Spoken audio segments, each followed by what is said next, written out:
All right, everyone. Welcome to Shop Talk. So, as you can see, we have a little bit more production quality. It's Spencer and Kyle, as always. That's right. And Oh, Spencer, you're right. We're trying some new stuff out today, and I think it's going to be pretty cool. it's pretty awesome. We have our friend, some people know him as Baby Ninja, but I prefer to call him Full Grown Ninja, just Ninja. Jason, he's I helping like us out. Jason. I like Jason too, but he's definitely our tech ninja, and he's helping us with all these different things. As you can see today, we have all these new graphics, and we're trying to make our production quality more interesting and entertaining for you. So, Yep. as you can see, go ahead, go. I'm just today and get over the learning curve that you and I have trying to juggle showing pictures and talking, and yeah, we just need a little bit of help, and so Jason's here for that. Iron straight. So, delegation is the thing. So today we are talking about the awesome weapon, the katana. And I don't know about you, but I think almost every weeb / every martial art, especially in any Western, Eastern martial arts, the katana is still something that's always talked about. This one's a recreation of The Last Samurai, which is one of my favorite movies, even though they throw the sword, but we'll talk about that later. Yeah. Kyle, what do you like about the katana? Oh man, it's iconic. It's probably the most iconic sword that there is. Like, I'm a huge fan of the long sword, the great sword, army sword, all of that, but nothing has more pop culture love and understanding than this guy right here. Yeah. Yeah. And there's so many mysticism, there's so many myths, yet also facts about the katana. Of course, my love, Yasuke, the African samurai. Of course, samurai actually given a katana by Lord Nobunaga himself, the demon of the East. Yeah, there's just so many cool things when you go on about it. True. Yeah, That's like that. The Yasuke anime that came out. It was so fantastical and intentionally fantastical. But I'm like, man, it's such a cool story though. You didn't need to be like a 12 out of 10 on the fantasy scale. Like, so much cool stuff actually happened. I know I'm going to get so much shade. I'm just going to call my friend Kari from the Hama Association. We had a talk while we were having dinner. And he's like, no offense, Seto, but the Yasuke anime was trash. And I was like, oh. I'm like, you need to stop it right now. I'm like, okay, I get it that it was over fantastical, and it would have been cool if they just did a story. But I will take any kind of publicity that gets Yasuke's name out there. So, Kari, you're wrong. I told him this on his birthday. His birthday was recently. I said, happy birthday, Kari. Also, Yasuke anime is not trash. But anyway, I legit said that. Jason, if you would actually put up one of our first, the Seven Samurai photos part, if you would, pretty please. Awesome. That was quick. Seven Samurai is one of those big movies where people think about how awesome it is. Akira Kurosawa. It's just a great tale. Like, Kyle, you've seen it, right? Yeah, I've seen just want to make sure, bro. So many times. I watch every recreation of it because you have the Magnificent Seven is just this story with cowboys. You have Ironclad, which is just this story set in the 1200s. The reboot, and then there's a million other things that are this, and I love them all. Every one of them. If I'm watching a movie, I'm like, it's okay. Oh, it's Seven Samurai inspired. I'm gonna watch it to the end. Absolutely amazing. And it's funny when you talk about all the cowboy stories are just the story, but with cowboys, because they're pretty close. I mean, the whole wandering samurai, wandering cowboy, both heroes of that age. Jason, can you put up the next picture actually with a lone wolf and cub? I know we're just going through those. So I don't know if a lot of you, I didn't know this until my friend Christian. I don't say made me watch this. He said, this is something you'll appreciate. And I was like, I don't know what this is, but I'm having a good time. And as you know, Kyle, this is basically what The Mandalorian is now based upon. Oh, yeah, 100%. Yeah, this is one I'm a big fan of. And you're right. When I realized The Mandalorian was just tiny baby adult that doesn't like kids, but now has to protect a baby. It's the same stuff. And it's awesome. Oh, and also we got Real Crusades. We got J. Stephen Robertson there. Thank you very much. We love you guys too. We love the Real Crusade history. The project of the Wandering Sword got to do our first stunt work. Actually, speaking of swords, we didn't use any katanas in this one, but it was really cool to get a chance to go and do a lot of work with them and make Joe's dream come true as far as the Crusades and this awesome trailer, which we'll actually be showing later today. So it's good that you came up with this one. That, Joe. Yeah. Thank you, Joe, for tuning in. Yeah, so as you see with the Lone Wolf and Cub, it's really funny how, okay, we have cowboys, we have space western, Mandalorian, Yoda is the baby cub, this one, or the kid. So if you guys haven't seen this movie, you need to look it up. Lone Wolf and Cub, it's a just epic tale of self-redemption, yet also revenge, and all the cool things that samurais do. So the fight scenes, like the tension, the build-up, these fight scenes are incredible. Like we don't see fight scenes like that very often in modern movies. Like, they're so good. Not at all. And actually, Joe has a good question there. So, how does a katana compare to the Latin arming sword? That's a good question you asked, Joe. So, katanas all come in different various range. This is what they say, a full size, just regular katana. With the arming swords, as you know from the 12th century, they had varying range. Most of them are about this length, maybe a little bit longer. You get to the shorter ones, wakazashis, and then what people don't also know is tantos, which basically look like a little itty bitty baby katana. That's the dagger wise. So the katana is actually pretty much the equivalent of a samurai or arming sword in this point. However, the difference is, of course, katanas were edged on one side. They didn't have a backside blade until later in history, where they do have double-edged katanas, which are really cool, but they're not historically what we're used to. So really the katana is pretty much the equivalent to the Latin arming sword, honestly, in Japan. I think the big differences are the way it was used for warfare. Like the katana wasn't usually like your primary weapon, which, I mean, the argument can be the arming sword wasn't as well. That's why they're in similar niches. But like you have two hands with a katana, that single hand but double-edged sword with the arming sword. And that arming sword, the way that they were made that they could deal with armor. And that's one big difference between a katana and the arming sword, is that you've got dudes with chainmail, and nobody in Japan is wearing like this kind of chainmail for the majority of the period this happened. Though they do have like their own kind of chainmail that's very cool, but it's not like, a Norman bro head to toe in suit. No. So they had more the arming cote, which like they cover up in certain points, or it wouldn't cover the whole thing. And kind of like with arming swords, little daggers, you could still get the rondelles or get into little areas. But no, that's a good point, Kyle. Yeah, I don't buy the myth that like the katana is this like magical weapon that like can cut through tanks. Wait, it doesn't? I don't know. I'm sorry I had to break this to you, bro. I don't know. I've seen some pretty cool things on TikTok. I've seen some pretty cool things on there. I don't think they're edited, so I don't know. But no, you're right. They don't cut source. Armor does its job versus armor.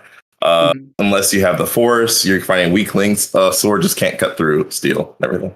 No, thank you, Joe. That's a really great question. And it plays right into, actually, if you, Jason, want to bring up the next movie photo we have going up there? I believe this one. What do we have next? Yeah. Let's go with the good old Kill Bill. Man, there's so much. Oh my gosh, Joe! While you're bringing that back up there, he said there's so much Japanese weaponry to learn about, and there is so much. We actually might have to do a whole thing where we just talk about all Japanese weaponry in general for eras across. There'd be so many things. We'd be on 4 hours. Random story. One of the people I talked to that was an instructor for katanas for Aido and everything in that spirit. He said that his favorite Japanese weapon would actually be like the sickle and chain, and I'm like, the kama, surigama and chain. I was like, that's silly.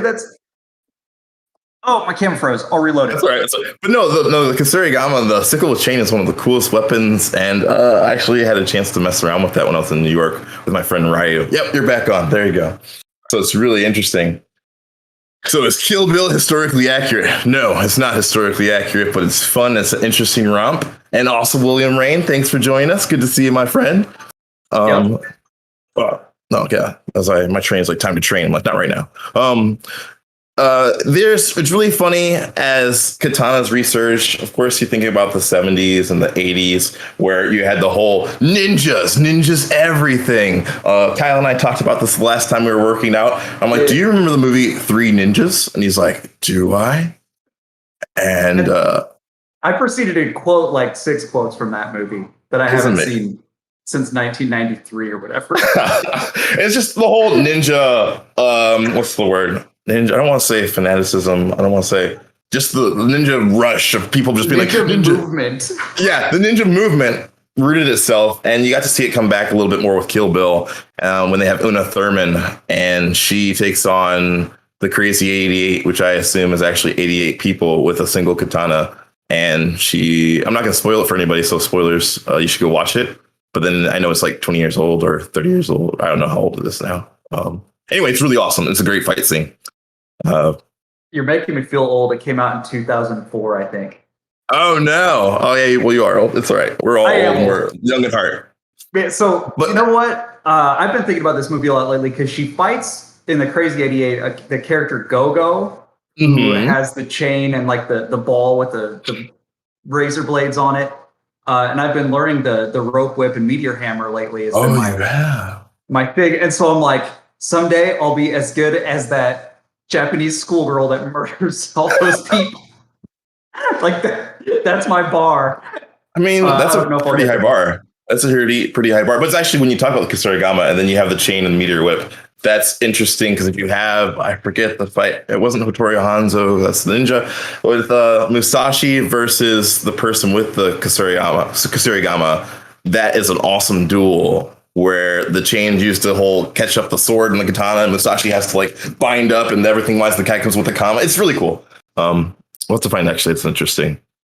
And Will says it's not that old, but he's old. I don't know. It sounds like he sounds defensive. Anyway, so this is really interesting when you look at this. The whole katana, it's brought back into the light of the 2000s. Also, they mix a little bit of Bruce Lee there with the whole yellow jumpsuit with the black stripe. So it's interesting put there. Go ahead and do The Last Samurai if you would, Jason. I think The Last Samurai is one of the, once again, even though they throw the katana, which you should never throw your primary weapon unless you have something else, which is wrong. And even then you have other weapons to do that. But I'm going to get off that high horse, get off my soapbox. And The Last Samurai actually is a really cool depiction in a modern setting of some of the last remaining samurai. What do you think, Kyle? Love that movie.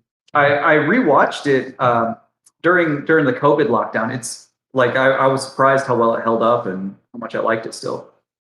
And actually, too, with viewers, you can look at my samurai armor in the corner, which is actually steel. It's not just plastic. It is functioning, would actually stop a sword. I based that upon Tom Cruise's armor from the Last Samurai, which would have been around.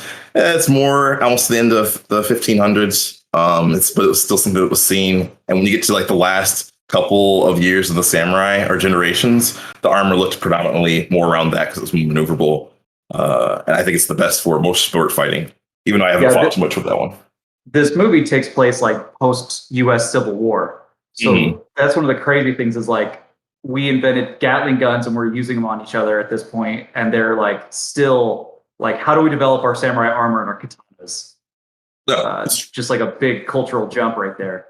And it's really cool. And I think, Kyle, did you put in one more last picture in here? Do we have last one for the movie? With katanas. I did not, but I do have a question about this, man, because you really know your stuff on this subject. The thing that Ken Watanabe is wearing here, the gentleman on the right, that coat, what is that called? Because that is the coolest thing I've ever seen, and I just don't even know what to call it. So those are called jimboris, which I'm bad on the spelling. My friend would always call it a jambalaya, and I'd be like, stop calling it a Cajun cuisine. But it's a jimbori. Yeah, I know, right? And actually, in the corner, I have one based upon an actual find they had in a museum where I actually had my good friend make this one. I don't know if you see on the camera. This is based upon one of the finds in Japan based upon the period. And I think it was right Edo-wise. Kind of look at it. But it's all hand-sewn. She did such an amazing job. But no, I love jimboris. And that's, of course, high station samurai would have those, such as herself. That actor, where it was just one of the best put together things. Because Katsumoto was really cool and really awesome. Yeah, he was. Well, I had a question. Was samurai armor even made of steel, though? I think it's most kind of pressed paper. Traditionally, they used pressed paper, but then they had another, I don't know if it was leather. Now you're testing my wisdom, Mike. Kyle, do you know what you think part? Jason knows. Go for it. Let's call on Jason. He's excited about that. So we're throwing a fan. Our tech person is also really great into samurai culture. And Okay, now stream can hear me. So there was a time when they were pressed paper, then they realized they could take leather as a backing, and then you would lacquer it about 7 or 8 times, then you would throw a thin layer of metal over it with whatever they could make, and then lacquer that like 7 more times, and then you could add more on top of that. Steel or iron? I want to say it was iron, because they used most of their steel for Katana. Yeah, I know it was really rare on the island. Yeah, so they used whatever was left over and wasn't Katana appropriate. They would then use to make strips and lacquer that. The same guy that made Spencer's armor actually built a lacquered chest piece, and it held up to a good couple bashes from a rattan stick. That's awesome. That's pretty cool. So yeah, thanks for phoning a friend. If we ever had Regis Philpin on Who Wants to Be a Millionaire, that would have won us right there. We've been like, we got an expert on that. We called Jason, our tech guy, talk to us about katanas and armor. And that's why he's a ninja.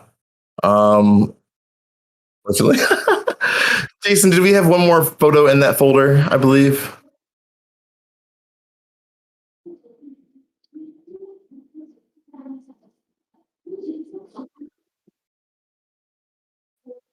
Oh, wait, Kyle snuck a Luke Skywalker. Let me see that one. So we might do something later on this part, but of course, everyone knows Kyle loves lightsabers. He loves Star Wars. And I love Star Wars too. And technically, the lightsaber is based upon a katana. Kyle, you have some more information on that, don't you? Okay. Yeah, that's like its own rabbit hole, and I'm gonna spare you guys the majority of that rabbit hole. But when they made the first Star Wars film, when they were like, we want to do fight choreography, they used kendo. They wanted it to look like these previous Japanese films were talking about, like Wolf and Cub and Seven Samurai. They wanted that kind of vibe to the lightsaber fights.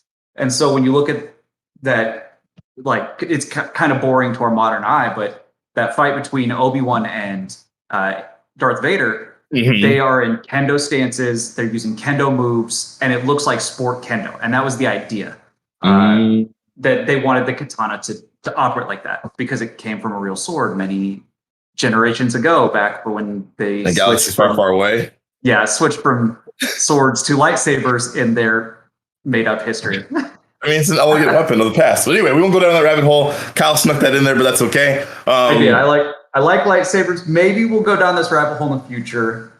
We'll just have to see. Yeah, let us know. I mean, Will's already like, I love Star Wars, so we won't. Will's, yeah, he's biased. But actually, Jason, if you put up one of the Demon Slayer one from anime wise, so I know not a lot of people are big practitioners of anime. I am, of course, in all things Japanese. I love it. Anime's come a long way as far as its presentation, its story, its art.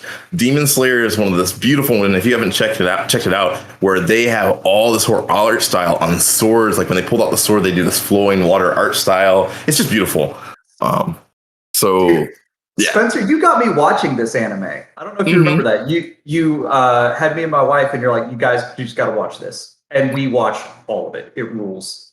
This is the most like Star Wars anime you could ever ask for. Like, it's awesome. And this one's Gintama. I see Gintama up there now. Jason, there you go. Demon Slayer. I went with him back and forth, which is also another great one. No, it's a really great anime. It has a great story. It's really fun. And it has that whole montage style. I just love people bettering themselves, which I think is my favorite thing that got me into anime, because it's the whole people trying to better themselves and try to reach higher platforms. The character in the picture, I can't remember his name, but his entire like arc for the first 4 or 5 episodes is just a training montage. And I'm like, this is so cool. I was so invested in his training. It inspired me as a person that like likes to train with swords and everything. I'm like, this makes me want to pick up a katana and keep going. Yeah, Tanjiro. And it's really cool. He has pretty Hanafuda earrings in them. Can you go to the next one, Jason? This one. Yeah, Samurai Champloo is amazing. And this is like, we're just putting up a few, because otherwise this would be a whole anime section on katanas. And we'd be here for another culture on this 45 minutes and be like, we gotta move to the next one, it's this one's Gintama. I haven't watched a whole lot about it. I heard it's really good. People love it. I was just looking up research, trying to find just different other samurai or / katana animes, and I just saw the flowingness of the robes, of the kimonos, of the kasodes. It's just beautiful. Jason, could you bring up the next one? I don't have too much research. So So much, so much. I have a lot of research on that one. I think next we have, what do we got coming up? Oh, we got good old One Piece, which is still going on and has been going on forever and ever and ever. Once again, not showing a whole lot of my weed. My little brother, our other editor, part of the Wandering Sword team, Avery, loves One Piece, and he's trying to get me into it over and over. And I'm trying. But I saw this guy, and I'm like, Zoro has 3 swords. He has one in his teeth, 3 different katanas. That's pretty cool. Is this the anime where the dude has the cursed sword and he throws it in the air and he like holds out his arm and it uncurses the sword somehow by not cutting him? Not this one. No, this one's based upon the whole pirate thing. I don't think so. Maybe, I don't know. Jason hasn't said anything yet either. 2,000 episodes. Somebody's going to tell me that happened somewhere in there. More historical fiction needs to be done in anime style. Yes. And actually, you have a really good point about this, Joe. I think there's actually one series. It didn't become an anime, but it's a manga where they do the whole story of Musashi. And I think it's called Vagabond, or I don't know. It's one of those ones, but it's actually a really good telling, and it's actually more historical. It just hasn't got enough funding to do an anime, which I'm like, no, but it's beautiful. I would really like it if they had more historical based animes. Like, not that I don't like my animes to be over the top ridiculous, but sure, I would like it if they were like, this is a real historical thing and this kind of stuff could happen. Yeah, and that one they really go through all the tales. They talk about him finding Kojiro, all the great things, and it's interesting. No, I think that'd be really cool. They do need some more of that. That's why I wanted Yasuke to be more of a historical anime, but not this one. Maybe later. In it. Yeah, I mean, not hating. I know a lot of the voice actors from that, and they're really cool, and I'm really proud of them. No, it's an awesome show. It's just like, I didn't know about mechs going in, so I felt surprised. And had I known that, I would have been like, yeah, this show's sweet. And that show is sweet. I still like it. Do we have any more pictures in there, Jason? I think that's the last one. I can't hear you now. You're on the other one. Oh yeah. So hit those last 2 ones. I think we have Bleach. Yep. Which that's one of the, also talk about the beginning big 3s as far as Bleach, Naruto, One Piece. At the time when I was a young adult going through high school, Naruto made me love ninjas and all the cultural there, and then Bleach made me love swords and samurai even more. And all my characters, I think, that time were either Ichigo based or something, and it was so much fun to see this whole just team. If you haven't watched this one, it's a pretty good one as long as you don't like the live action. I'm sorry, the live action is not that great. Fight me. But the whole premise is basically they're Shingami, or they're people trying to bring people to the afterlife. And sometimes you'd have to fight the bad spirits, which they do with their katanas. And then you'd send other people back to heaven in their lives. So it's really interesting. So Spencer, what is your absolute favorite katana-based anime? Oh, why you got to do this to me? Like, okay. I'm here to ask the hard questions.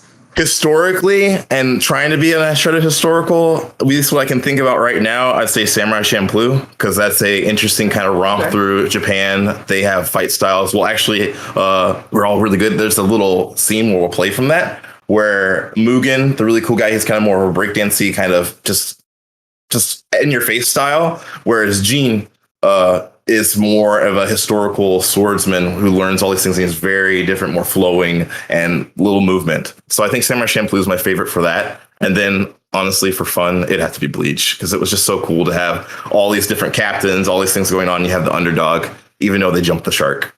But yeah. And then go ahead and show the last one if you would, Jason. Yeah. Oh yeah. That's the question I was going through. William, the true hero of the show. Yeah, darn straight. Mm-hmm.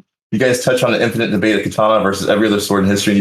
That one we might do later. Once again, katana, we want to show this. We're going to come back to the katana many times. This is just a kind of tip of the iceberg katana chop talk one. Yojirobe, if you guys don't know about Dragon Ball or Dragon Ball Z, I don't know how you've managed to miss it through all your life. I think it's touched every single culture known to man.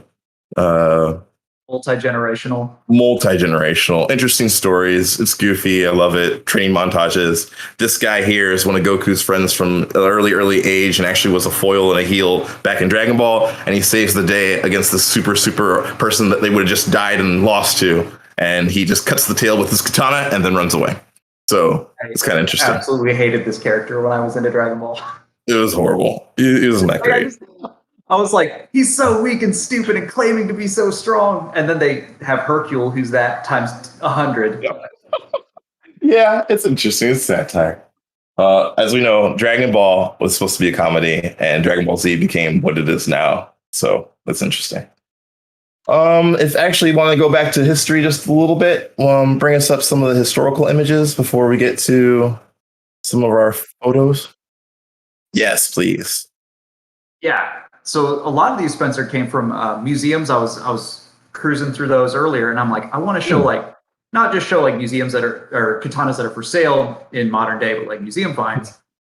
But the man, they're so good now. Like the katana as a sword, if you want to buy it, you have so many options. There's like a million people selling stuff, and they look like the museum quality ones. So I kind of can't tell. Like Yeah. to be honest, like I see one in the museum and I see some of the high end recreations, and I'm like, this is the same picture. This is the same thing. Yeah, I can't. I don't tell enough from vision. So actually, it's interesting you have this. The boxes and the suba or the guard, the cross guard. For those who don't know that, it's very similar to the box on some of my camera. This was actually gifted to me by my friend.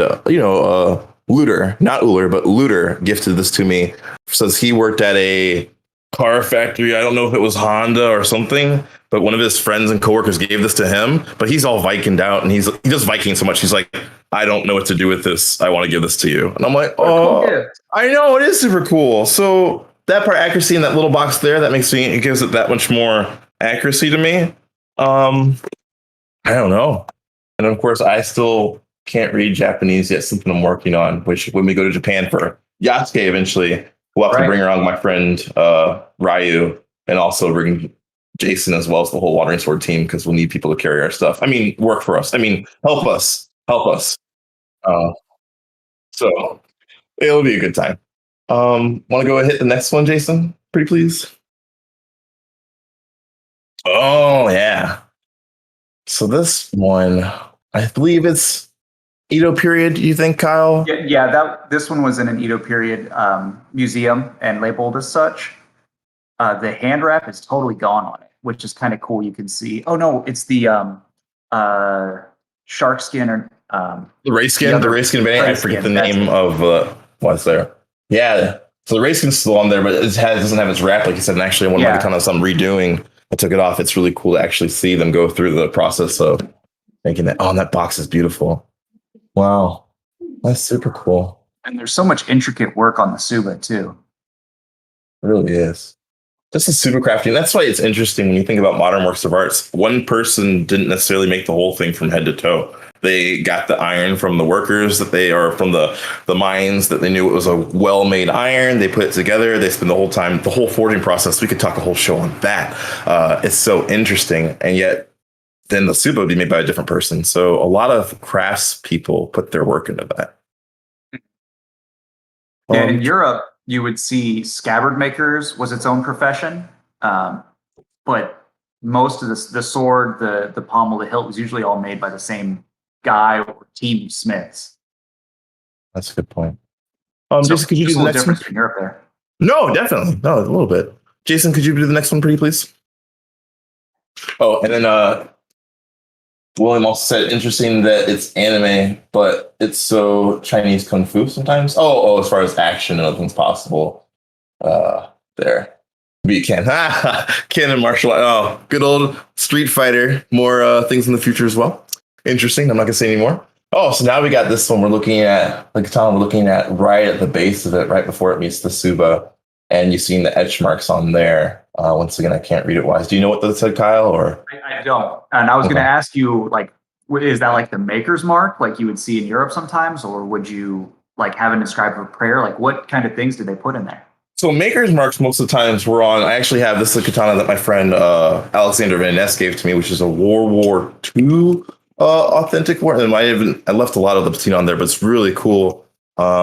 This one they think had a different case, but when they took it over, they took it out of the Suba wise and they put it in this basic kind of regular holding so they could get through, not through customs, but it's different. So anyway, on the inside, they most of the time put the maker's mark on the inside of the tang that would be covered up by the blade here.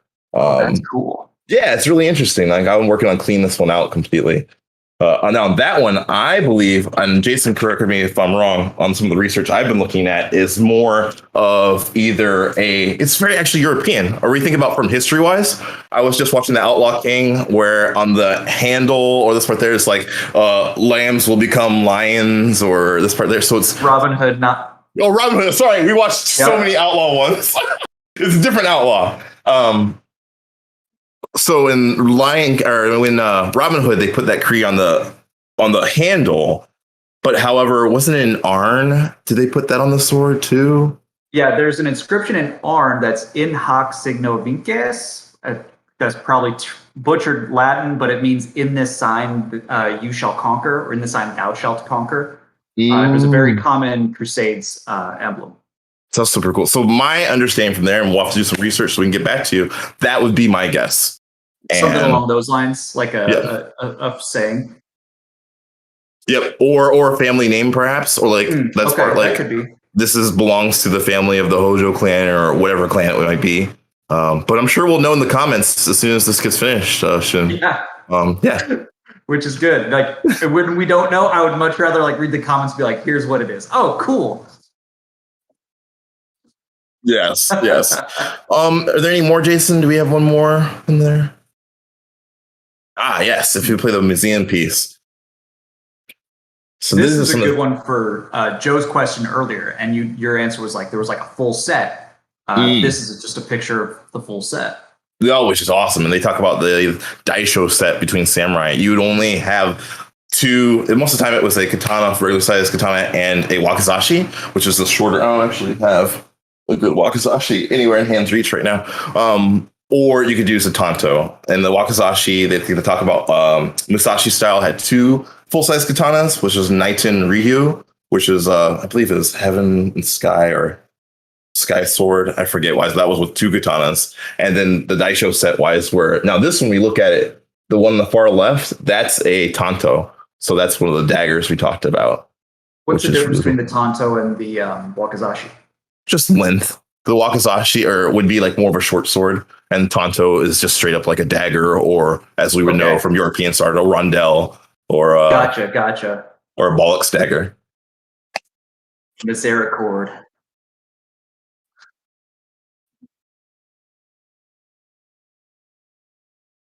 And Naiten Ryu is the strategy of two heavens as one. And that was Musashi's cool style, where because most time people, even though they had a daisho set, they normally never fought with two full-size katanas, which as we know in fighting, range is range and range wins. But when you start getting two swords going on, it's a lot bit different. But two swords versus one sword, you almost always win. They have a really cool depiction in Akira Kurosawa's film Miyamoto Musashi, where he's just blocking one sword with a katana and then just going undercutting, killing the other person there. And they're just like, oh my gosh, he's killing everybody. But yet they don't pick up another sword too to do what he's doing. Granted, just monkey see, monkey do wouldn't work if you don't know what you're doing. So it's just interesting. Yeah, but I mean, if they're trained soldiers, they should know that. They should I would think so. Me as a kid was like, why doesn't he pick up the other person's sword? My dad would be like, shh, watch the movie. And I'd be like, oh. Right over there. But I mean, there's the whole thing of battle fear. You don't think clearly when people just get mowed down. You just have your thing in your hand. You're not thinking about getting something else. Or at least most people sometimes don't. People get set in their ways. But I remember the first time I was like, all right, I'll use like the single sword, and someone had two swords fighting me in armor, and I'm like, oh, that sucked. That was really bad for me, and I did not enjoy it. No, it's horrible. It's horrible. You either have to move a whole lot, range. But that's another. You get one attack, and your attack is also your block. You know, so unless you're granted extreme range with that tool as a result of that trade-off, two weapons is going to be a very difficult thing to deal with. Yeah, you're not going to come out ahead of that one. Well, with that, let's because we're getting closer towards the end of the time for today. It's going by real quick. Jason, could you bring up the anime sword fight, which actually will be from Samurai Champloo? And okay. We'll just be quiet and let you guys watch that. Man,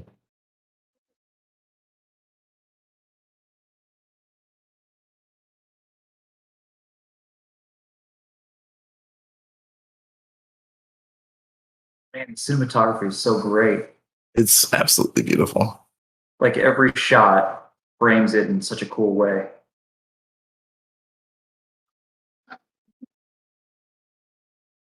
And we'll talk a little bit over this as it goes. If you guys haven't watched Samurai Champloo, it's one of those. It was made by the same people that did Cowboy Bebop, and they're not chronologically in any part. You can watch any episode for the most part, except for the beginning and the end, and it really doesn't matter. This one just has some really cool things. It has some interesting psychology as well as philosophy as it goes through the anime. And as Joe was telling before, this one's closer to a historical one with a little bit of a adaptation or just artistic free. Are there but it's still really cool. Mystical creatures in this one or anything? Like, no, this one's it's purely like set in historical Japan. It's set in historical Japan. They even have an episode where they have Americans come over in their ships because this is sort of later, and they come to the harbor and they challenge them to a baseball game, and the winners get something. It's just really goofy, but it's a really cool fight that just has some interesting adaptations to it. It makes you think, and it still has the flashy movements, but it's pretty cool. I was about to say that it reminds me of when we talk about stunt choreography. How like there's like the moves that we would do if we were really fighting versus the moves that are going to look interesting to watch. 100%. And yeah, that was like all like those big swings. We would never move like that, but for it to look good on camera, to express that character is exerting themselves and they're trying really hard, you have to do that silly stuff. And of course, then it has here the cool water thing in every part. No one can really do it where water stays up that long, but there are some things you could actually do. It's interesting thinking about area and where you are fighting. But this is part of the theatrics, right? This is a part of the things that go on. And running up the side of a wall. Actually, that you could technically do. And the walls aren't super like straight up and down. They're slanted. So not for that long. No. Well, I mean, that one's like, it's like a slanted wall. It's like it's not like you're actually, even though it looks like to us we're straight up and down, it's different. But yeah, and people do some pretty cool parkour stuff that's actually quite interesting. Now, have you ever worn one of those hats that guy has on with the visors in it? No, I've never worn one of those ones like that part. My friend Ryu has one, which is really interesting. And you can go ahead and stop that one then, Jason. So it really gets into the whole story. They say like we took the person that you're trying to save and fight, and then it's like the princess is in a different castle type thing going on there. But you guys can go and watch that. Now, this next one, would you hit the Last Samurai one, please, with Tom Cruise? This one, we'll talk it over as we go. This, I think it took him almost multiple weeks, if not a month, to get down this choreography. And this was actually Tom Cruise doing the whole stunt himself. They don't use a stunt double at all? Nope. He did the whole thing himself. Awesome. I mean, yeah, and they finished it in one cut. So as you know, or one shot, that's so hard to do. But I'll be quiet and let them see that part. All those people nailing it at the same time. Yeah. So this is, and it's a semi-realistic of fighting multiple opponents. Well, it's a film. It's got to set that tension. Yeah, but he's keeping them. Probably not let them surround him if it was a real fight. Which he kind of doesn't. Yeah, he tries his way out, but like the long tension moment of being surrounded, no way. Oh, it's doing the whole, and everybody's not moving super slow. He's debashing. They're all trying to do things. They're waving wildly, but it's believable to me as far as martial arts ones go. It's a little waste of movement, and it's over quick.